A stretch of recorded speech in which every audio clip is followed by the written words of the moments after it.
Hey, hey again from Niles, Ohio. Um, in light of that new news that came out yesterday on the 29th from the SSA, regarding some what I consider really pro-claimant, pro-worker, therefore, um, news on a proposed new rule that is not yet a rule, but will hopefully become a rule um, in a matter of time. Um, so it to me, it was pretty big. So I shared that yesterday when it literally the minute it popped into my email. Um, but someone brought up an interesting point in it. I do mention this sequential evaluation process, which is what every case is going to go through, by and large, in order to become to for the SSA to determine whether you can prevail on your disability claim or if you are denied. So, apparently, uh, there's you don't really see maybe a lot out there about the sequential evaluation process, but it is literally what the SSA is going to be doing behind the scenes while you're doing all the little steps that they ask of you while your case is pending. This is true whether you are, self-representing, pro se, or if you have a representative. So, why don't we go through when what these sequential evaluation process is, so you know kind of what they're going to be looking at, and it might give you a better idea of how important some of those reports may be. For instance, your work history report that they will be asking of you, except sometimes in the instance where someone has only had one job in the last 15 years. Um, that work history report, along with their knowledge of what goes on in most occupations, probably some sort of uh, input there from them, is going to impact how some of these steps are determined. So when I, emphasize how much that work history report has got to be done right and to your best interests and as accurate and to your best interests as possible all at the same time, I mean it. So anyway, the new SSA proposed rule change. I'll link um, that video that came out yesterday so you could see it if you missed it. Um, it is going to impact the whole way certain steps are done in the sequential evaluation process, and I think to the benefit of certain people that would have lost otherwise and will now win. So it's a good thing. But anyway, so the sequential evaluation process, it's considered a 5-step process, although there's all these little kind of extra minis in there, I suppose. The first one is about your current work level if you are working. So they're going to ask if you're engaging in work, and if so, they will figure out based on the income that you're bringing in, or the gross wage, I suppose you could say, or if it's self-employment. Um, it gets a little trickier, but they're gonna end up needing to find out, and they'll be sending you reports about um, your net income from self-employment, which is very different from your gross proceeds that come in the door. As we all know, we have business expenses, right? That's details for a different video. But so they need to find out if your W-2, your working job, if you've gone to part-time, is above or below SGA. Um, I'll try to get a button up there or maybe up there for SGA. If you don't know what that is, I'll link it. Um, in 2023, SGA is $1,470 a month. So you cannot be making that amount and be considered uh, eligible to even fully apply for Social Security disability or SSI, because you are able to make substantial gainful activity, earn income based on substantial gainful activity, SGA. Okay, so in order to pass step one, you have to not be doing that. You can be working as long as you're not earning SGA, okay? Or engaging in work activity that constitutes SGA. So it's a little bit of a term of art. You probably should get the lowdown on that if you're not sure what all that means. So if that happens, you get to go on to step number 2. Step number 2 is about your impairments. So if, for instance, most everybody has an impairment because none of us are perfect little robot people, right? So they need to know if your impairment is severe. So if you have a hangnail, that's not going to be severe if that's all it is. It's an impairment, but it's not a severe impairment. And that's just an example. But so there has to be a severe impairment or more than one. Now, interestingly, that does not mean, and it's very easy for them to find severe impairment. It really only has to impact how you do one or more, I'm thinking work-related tasks. When I say impact, it doesn't have to prevent the task. It just has to impact it in a negative way. Maybe you can do it for less duration, a particular task, whether it's lifting a cup of coffee or walking. Maybe you can't walk 8 hours, but you can only walk 6. It doesn't have to be where it demolishes something. It just has to be clearly limiting it to some degree because it would eliminate at least one occupation then, right? And the whole goal ultimately is to eliminate all 12,000 plus occupations that they say exist in substantial numbers in the national and regional economies. Okay, so severe impairments. Now keep in mind also, while they have to find a severe impairment or more, later on when they're considering them and how they might affect your residual functional capacity, that's at a later step, they will be considering all your non-severe impairments as well. They have to. So you do not want to, the tip on that one is you don't really want to leave out any impairments when you apply. Don't just go for that big bad one. I would put in the little ones too. A hangnail, which is going to be resolved in 2 weeks. That's not really the one I would include, but any kind of other minor ones that are just chronic. And the reason why the 2-week ones I don't give much credence to is because of the duration rule. Okay. But anyway, so don't forget to include things that you, if you're in any way wondering if it's severe or not, include it. Don't assume it's not severe because you might not know which occupations that little impairment would carve off the consideration list. Okay. So once there's a severe impairment, you get to go down to door number 3. And this is where they look at that impairment and the medical records that have to substantiate it, and they have to be current. So you need to be treating when you're doing this. You should have been treating before you filed, but you definitely have to be treating now. Okay. So does that impairment, this is number 3 now, step number 3, meet or medically equal one of the listings? And that's in something called Appendix 1. But you can Google that, SSA.gov, and ask for Blue Book listings, and you'll come up with their whole book of listings. So, you could try to weasel your way through it. They're complicated. And generally a doctor oftentimes will have to be the one for more complicated disorders that would,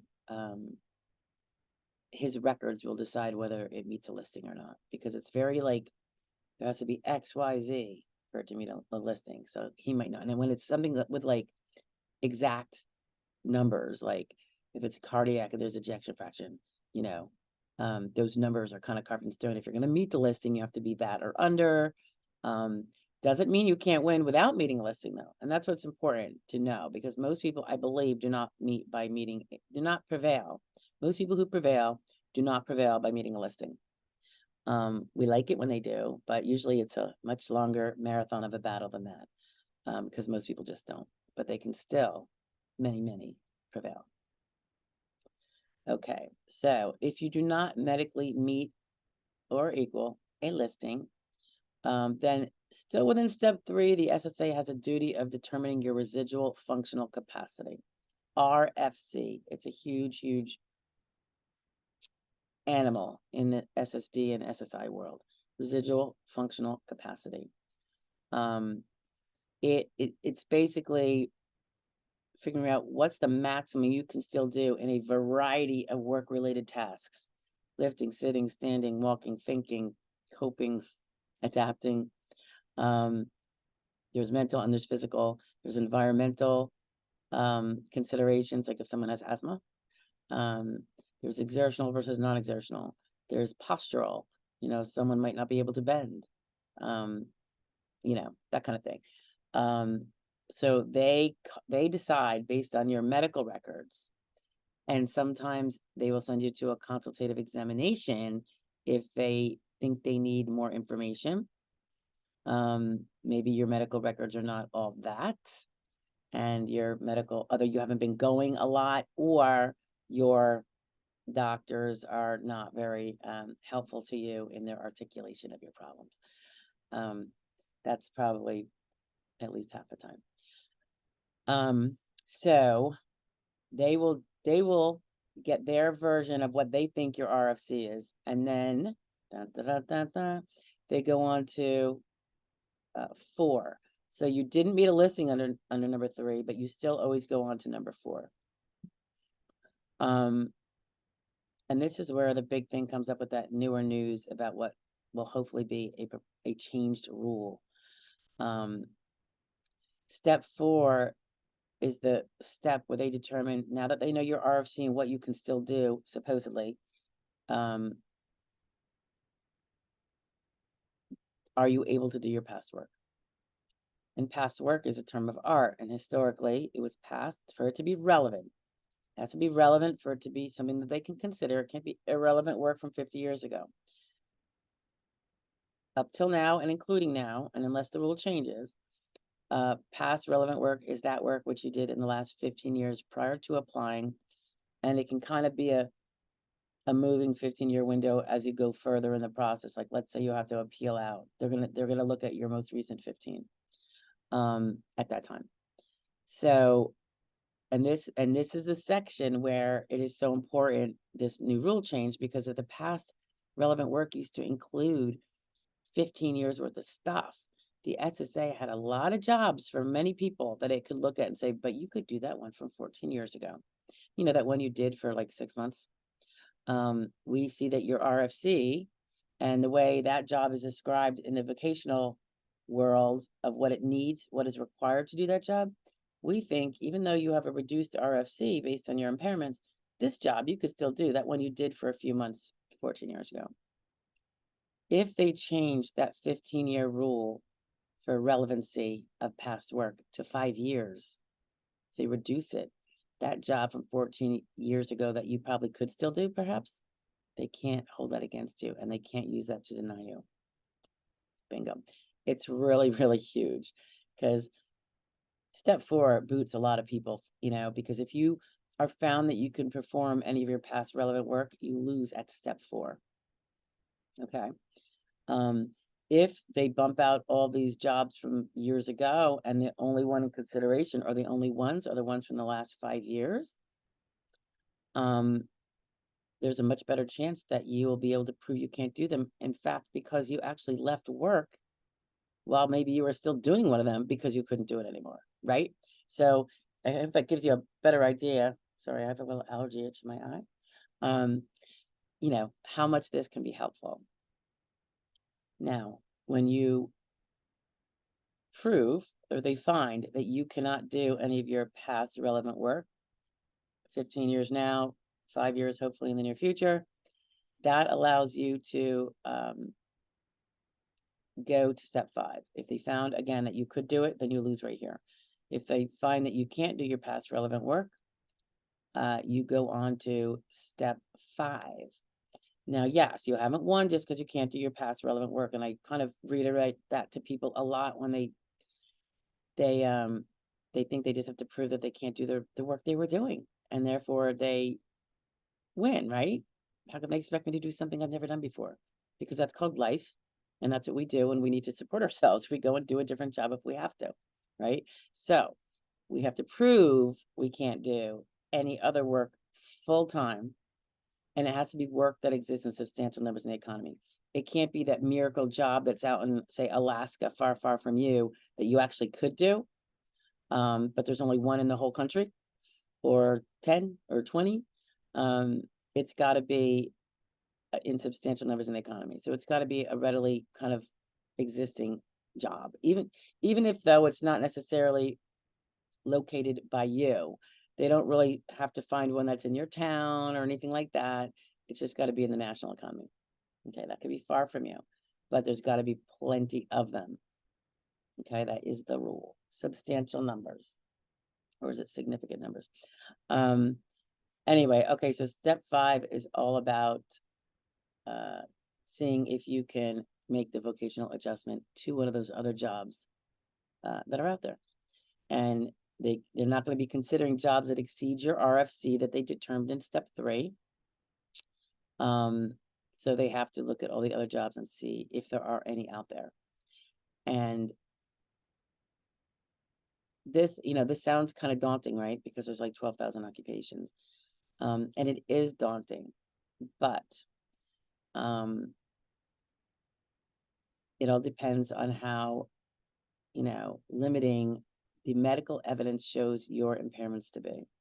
And this is where the articulation by your medical providers is extremely important. It is probably one of the biggest struggles we have, those of us that do this kind of work, is trying to work with really shabby records, because that seems to be the name of the game these days. And I don't want to shaft the providers that do a great job, because they are out there, but there's so many that don't. Anyway, that's something sometimes we have to try to encourage them to make clarifications, in the middle of a case, because it's just not clear. That's where you've probably heard about people sending questionnaires to their doctors, I have a video on that in terms of the dangers of just doing that when you don't know what you're doing. So you might want to take a look. Maybe I'll shoot it up there if I can remember later when I put this up. Anyway, so step 5 is where they're going to look for whether you can do other work. But I will say this, it's the vocational adjustment to perform other work. You could have an RFC that says you can do that, but there could be other tools, particularly for those over 50, 55, and 60, that we can use to argue that despite the RFC, the rules say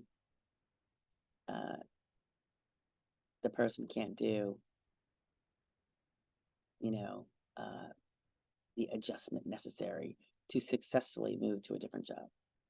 As we get older, I think the expectation is, and I think it's for real, that we can't bounce back that much. We can't make those adjustments as quick as we could when we were 25 at all.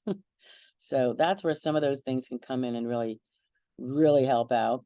For the under 50s, you've got a bigger burden. Obviously,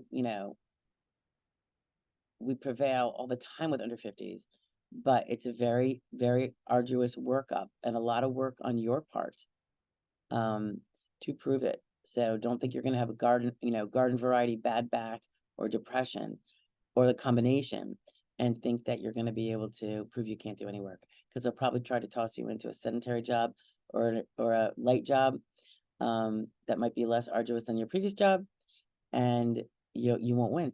And they'll throw in a little unskilled. So it'll be one of those light jobs that are unskilled. So your depression, you can concentrate enough for this unskilled job because it doesn't take much. And that sedentary light, you don't really have to do much physically. You can sit, you can stand, you can even choose whether to sit or stand. So you could pull it out for 8 hours a day, 5 days a week, week after week after week. That's the burden, right? Proving that you can't.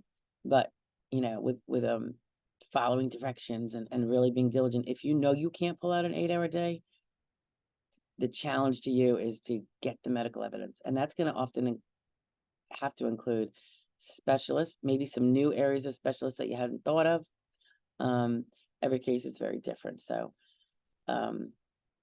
just start learning about it, and or getting the kind of representative that actually advises you on that stuff, as opposed to someone who just um, files papers. Okay. Um, all right. So that's step 5, and if again they find you can make adjustment to other job, you lose at step 5. If they find you cannot, uh, because the RFC is too much, or and there's no jobs available, or one of those other little rules we were talking about would step in, then you prevail at step 5. But again, it's step 4 where that new SSA rule kicks in if it becomes the law, and I think it's going to have so many other people being able to prove their case because they can't consider that job from 14 years ago, that little puny little job that you're now regretting you ever worked at, right? Because it came and bit you in the butt later. That's a strange thought, isn't it? Jeez. Okay.